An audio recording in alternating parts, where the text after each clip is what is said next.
Greetings on this Wednesday of Holy Week. Today the theme is light and darkness.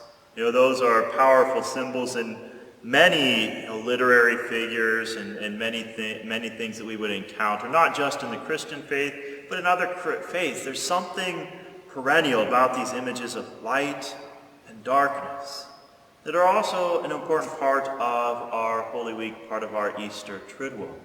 We think about light, we associate with goodness, with warmth, with welcoming, with transparency, with it being able to see clearly.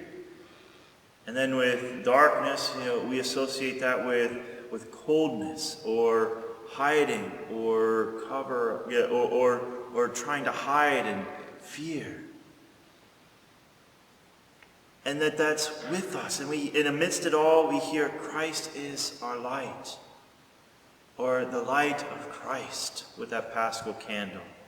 I think with darkness, I think one of the darkest places I've been is literally darkness, not figurative darkness. It's just when I visited Mammoth Caves when I was a seminarian. They turned out all the lights and you're below the ground and it's complete darkness. I remember the guide saying that the darkness will make you blind. But I wasn't scared because, I close my eyes every night and I can see when I wake up the next day. So I wasn't worried about that.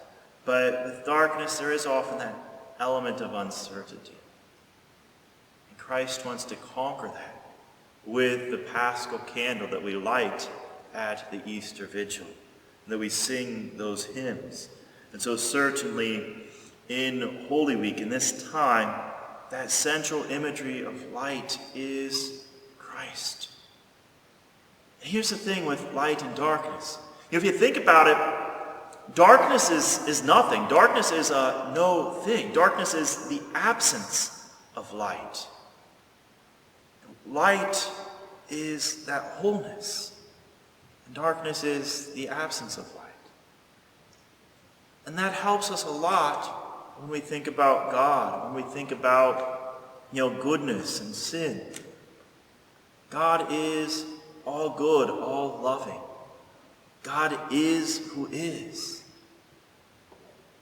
And everything else is an absence. And then when we draw away from it, we draw towards nothingness. One way of thinking about sin is simply the absence of the good. It's a no thing. It's some way of turning away from the good.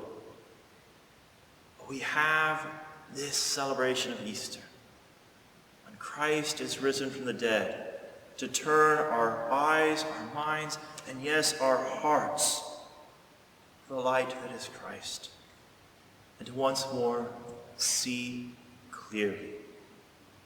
I leave you with this thought from C.S. Lewis. C.S. Lewis says, I believe in God like I believe in the sun, not only because I see it, but because by it I see everything else.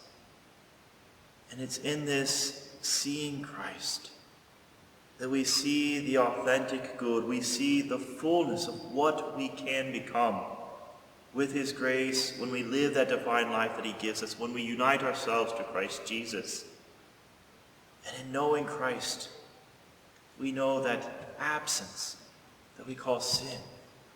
Well, we have that invitation to live in the light and to rejoice in the Easter candle that will be lit at the Easter Vigil. And it even gets 10-minute song to sing how wonderful that light is. So things you might consider today. You might light your own baptismal candle. Remember that choice of walking in the light. On Easter Sunday, we will renew our own baptismal promises. And so with this image of light, you might light your own baptismal candle and then reflect in your life, to whom are you showing the light of Christ each day? To whom are you showing the light of Christ each day? This might work better with young children, but it might be fun to try where you go and make a certain room of the house all dark, and you put yourself in the dark room for a period of time and just kind of pay attention to what kind of feelings you have. And then walk out into the sun or stand in the window. Let the light pour in. And what are the feelings that are associated with that? Light and darkness. And a third thing we might just do is watch a sunrise.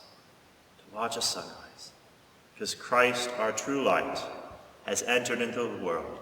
Christ, our true light, has conquered the darkness of death.